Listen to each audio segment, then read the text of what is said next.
Once we land, it'll all be over. No one pays attention. In a moment so quiet it felt like time had frozen mid-air, a voice cut through. Hoarse, low, and clear. The sound wasn't loud, but it pierced through the rush of air, the breathing, the layers of seat fabric like a blade slicing the night in half. A man in the seat ahead tilted his head slightly. His face was hidden beneath the brim of a cap, but the eyes beneath the shadow were open, unblinking.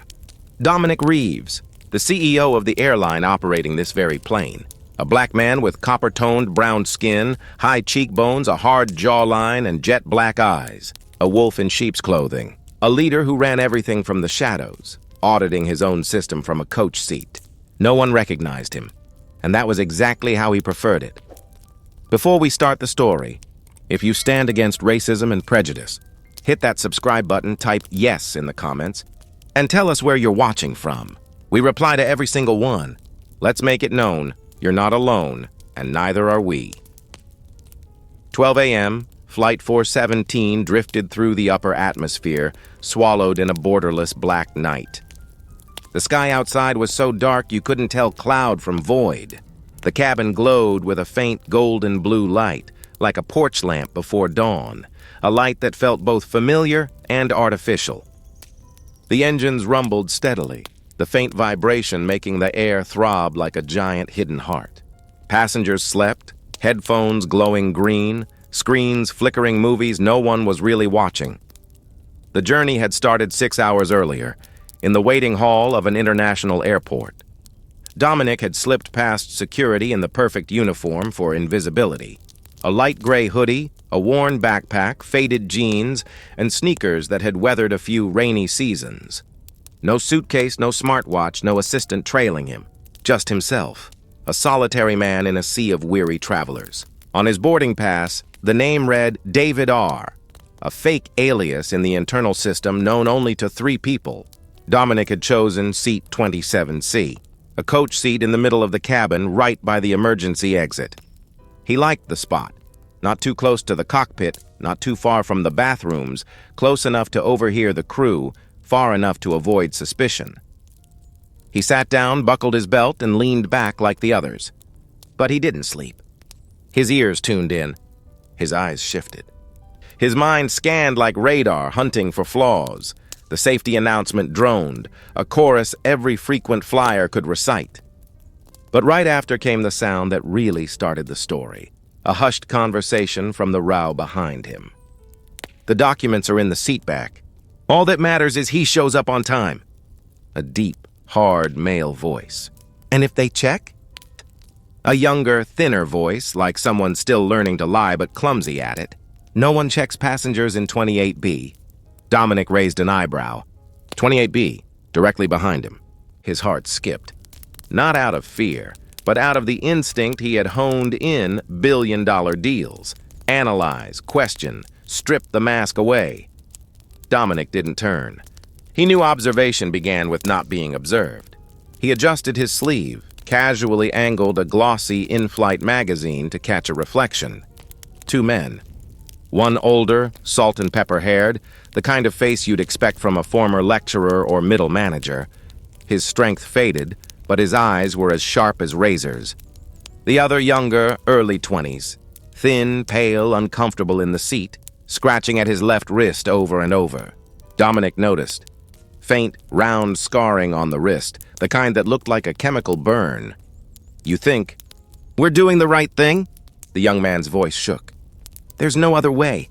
Silence kills too. "At least this time they'll see," the older man answered.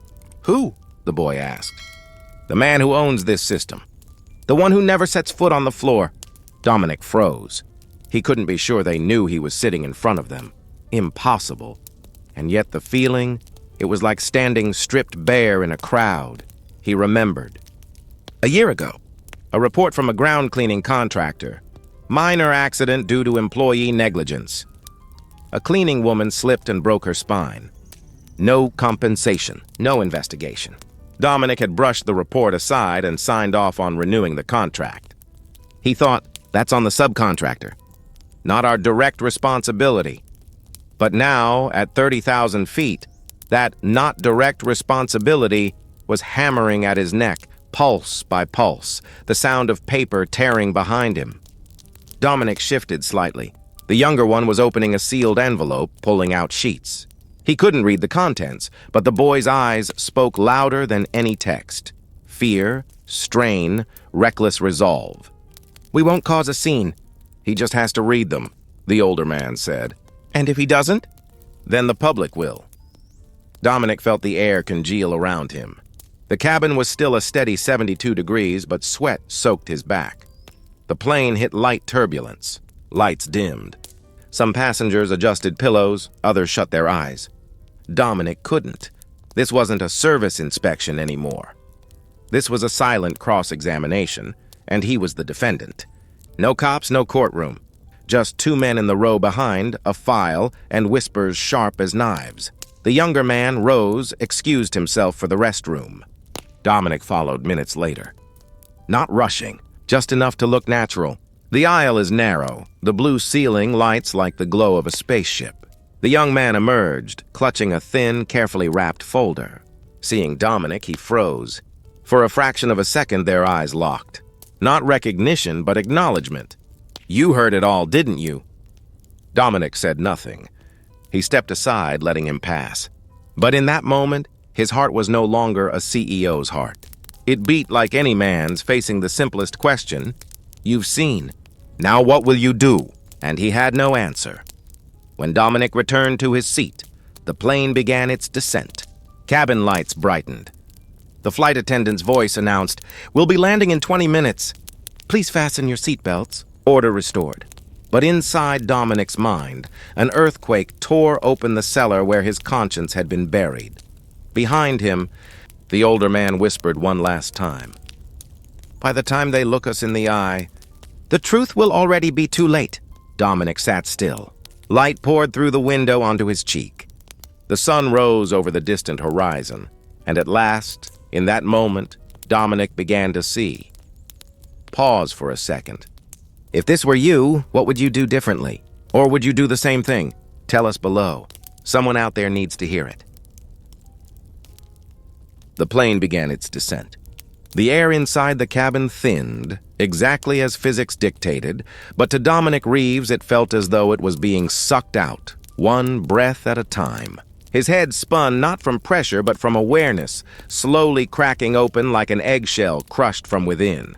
The fragments of the conversation behind him, every whisper, every pause, every furtive glance replayed in his mind like a film running backward. But this time it was no longer a terrorist plot as he had assumed. It was something else, deeper, truer, and far dirtier, an accusation. Dominic glanced out the window. The sun had risen, a pale orange streak cutting through the silver-gray sky. The thick clouds below looked like a silent salt field. The cabin remained calm, as though every passenger had been lulled to sleep by the very trust he had spent over a decade building. Cleanliness, safety, punctuality. Yet within that calm, truth was quietly stepping out of the shadows. He heard the pair behind him murmuring. The older man's voice sank lower, as if trying to cover a pulse of unease beneath his composure. "As soon as we're off the plane, split. You take exit 3, I'll circle through the parking lot. If they know who we are, everything falls apart." The young man answered softly, indistinct, as though he still couldn't believe he was walking into a battle where he had already fired the first shot. Dominic leaned his head back, forcing himself not to breathe too heavily. His hands rested on his thighs, fingers flexing as though ready to squeeze a trigger. He no longer knew what he was doing, observing, investigating, or punishing himself for years of living too far from reality. This flight had begun as a secret inspection, one of many undercover campaigns he used to measure the truth from below. But this time, below was pushing back, not with protests, not with petitions, but with their quiet presence, like a ghost infiltrating the castle he had built. The plane landed smoothly without a jolt. Passengers clapped lightly, a near-instinctive gesture from people who had placed their lives in others' hands. Dominic didn't clap. He stood like an ordinary man, grabbed his backpack, and merged into the flow of passengers heading to the exits. But his eyes didn't leave the two men behind, now split. each heading in a different direction. The young man turned toward the restroom near security. The older man walked toward the parking lot carrying a file wrapped tightly in tape. No suitcase, no baggage, just a stack of papers. But Dominic knew those pages weighed more than a suitcase full of cash. He chose to follow the younger one, not because he was easier to deal with, but because of the look in his eyes when he had opened the restroom door. It was the look of someone who might still change. Dominic followed at a distance of 3 meters, just enough to stay outside suspicion. The young man turned into a quieter area, a side hallway leading to the ground-level parking lot. Dominic stopped by a concrete pillar, pretending to tie his shoe. The boy stood farther ahead, glanced around, then tapped his phone. A white van pulled up almost instantly. The older man was at the wheel, sunglasses on, wearing a half-smile that bordered on mocking. The young man opened the door, hesitated a second, then climbed into the passenger seat. Dominic waited no longer. He pulled out his phone and dialed the internal emergency line, the direct connection to airport security. "This is Dominic Reeves," he said firmly. "I'm near the side exit at gate B7. 2 suspicious men are about to leave. One is carrying sensitive documents possibly tied to an internal leak." The voice on the other end replied urgently, "We're tracking. Keep an eye on them. The tactical unit will arrive in 3 minutes." Dominic ended the call, holding his breath. 3 minutes stretched like 3 hours. The van began to move. Dominic stepped out from his cover just in time to wave as a black security SUV slid in, blocking the van's path. Everything unfolded like an action movie in slow motion. Car doors burst open. Shouts rang out. The older man raised his hands at once, smirking faintly. The young man froze, face pale. Dominic stood his ground, not retreating, not slipping back into the shadows as usual. He stepped forward as security opened the taped folder and flipped through the first pages. A payroll slip slashed with red letters. Insufficient minimum hours. A photo of blistered, raw hands. An emergency admission form. A termination letter without cause. A forged signature. An accident report was never filed into the system. Dominic swallowed dryly. His hands shook. A guard asked, "Do you want us to hold them for data leakage?" Dominic looked at the 2 men. No longer suspects. They were witnesses. Carriers of truth. Shadows the system had created and then ignored. "I used to think that if I were good enough, the system would recognize me," he thought silently. "But in the end, I was only allowed to survive, as long as I didn't break the silence." "No," Dominic said. "They didn't steal anything. They brought the truth." The guard hesitated. The older man spoke, steady and unflinching. "I used to be a supervising engineer for the cleaning contractor. After I reported a fatal accident that was covered up, I was fired. This kid, his mother was the one who died in that accident." Dominic turned toward the young man. He bowed his head, speaking as if something inside him had cracked open. "I just wanted you to know." No one would listen. We were only shadows sweeping the floors. But we bleed too. We break too. Dominic stepped back. The weight of the space crashed onto his shoulders. Sirens, footsteps, the click of a distant camera shutter. Everything reeled. He knew. He had been wrong. Not wrong for not knowing. Wrong for never bothering to know. The iron gate slammed shut behind them, the clang of metal against metal like the punctuation mark ending an old chapter. Dominic Reeves stood silent in the empty parking lot. The halogen lights above stretched his shadow across the asphalt like an oil stain. Security had taken the 2 men away, not to a holding cell, but to the airport administration office, where real decisions were written in red ink. No handcuffs? No shouting. Only a silence so thick it could be tasted. In Dominic's hand was a copy of the file. Holding it felt like holding an abandoned child, trembling and screaming without sound. Inside were the names of faceless workers, paid below minimum wage, though the company reported meeting standards. There were photographs of injuries, torn gloves, falsified timesheets, and stretching shifts beyond their limits. There were whistleblower complaints that were never passed forward. And there was his own name, in emails stripped of CCs, in silent approvals. No one had pointed a finger at Dominic, but guilt doesn't need a name. It takes root on its own. Hours later, Dominic entered the emergency boardroom meeting at airline headquarters. No hoodie, no cap. He wore a dark suit, tie loose, his hair still unkempt from a sleepless night. Inside were vice presidents, in-house lawyers, and the head of PR. Every pair of eyes turned toward him, waiting for orders, or another denial, as usual. "We don't deal with the press right away," Dominic said, his voice hoarse but steady. "We deal with the truth first." 4 walls paneled in dark wood, overhead lights pale and cold, air conditioning pumping sterile, lifeless air. Facing him was a row of faces: legal counsel, the PR director, the head of HR, and several board members.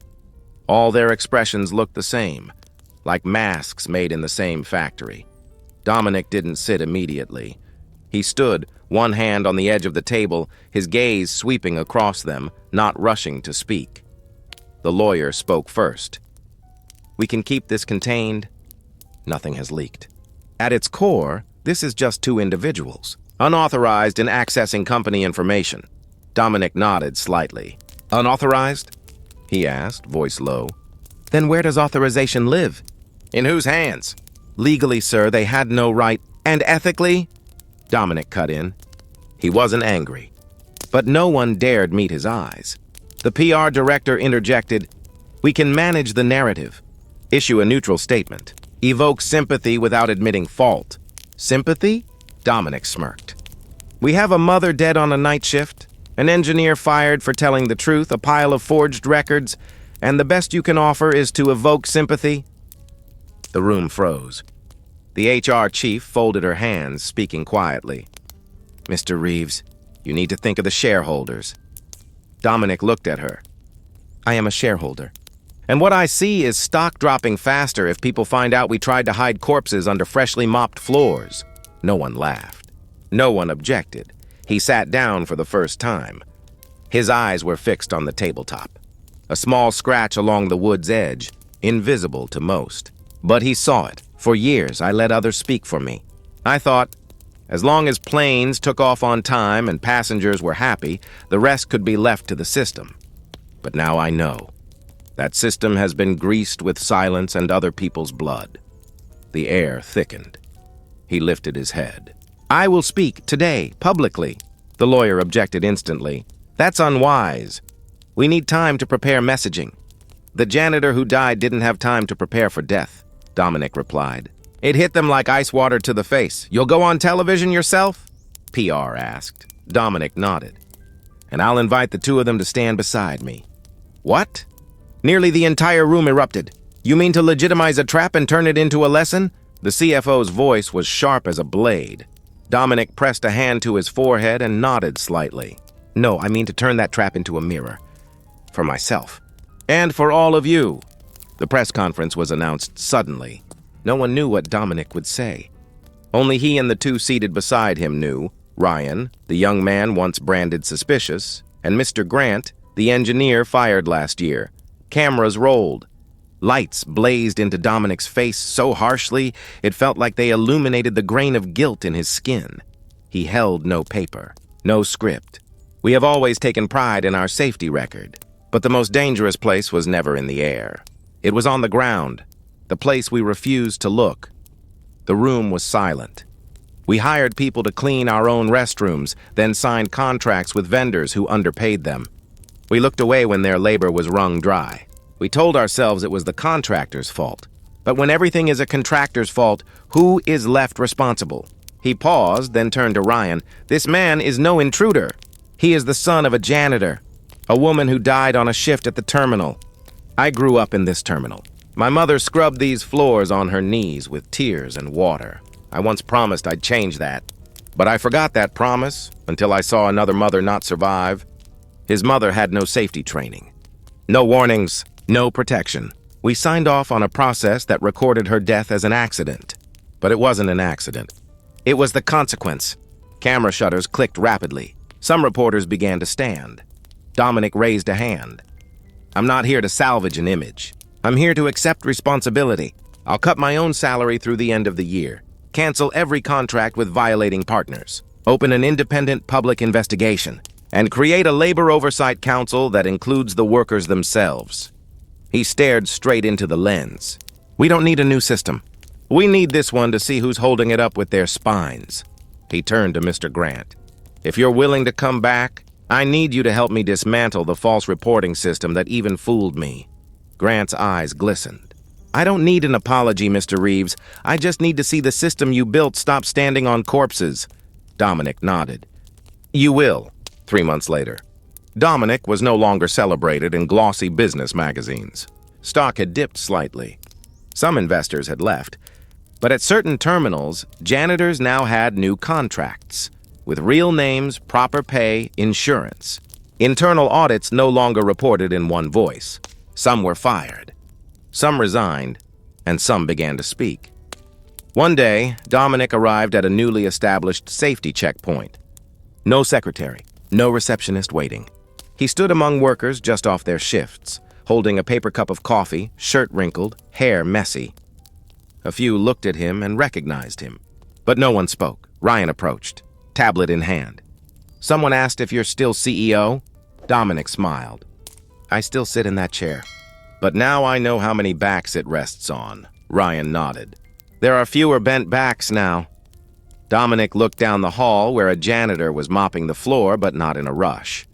She cleaned while humming softly. We still live in a world where silence is rewarded more easily than truth. But there are those willing to break that silence. And sometimes, a whisper on a flight at 3 a.m. is enough to change an entire system. If you're in the dark waiting for someone else to speak first, remember this: it might be you. Thanks for sticking with us. If this hit home, hit that subscribe button and share it with someone who thinks nobody cares. This proves they're wrong.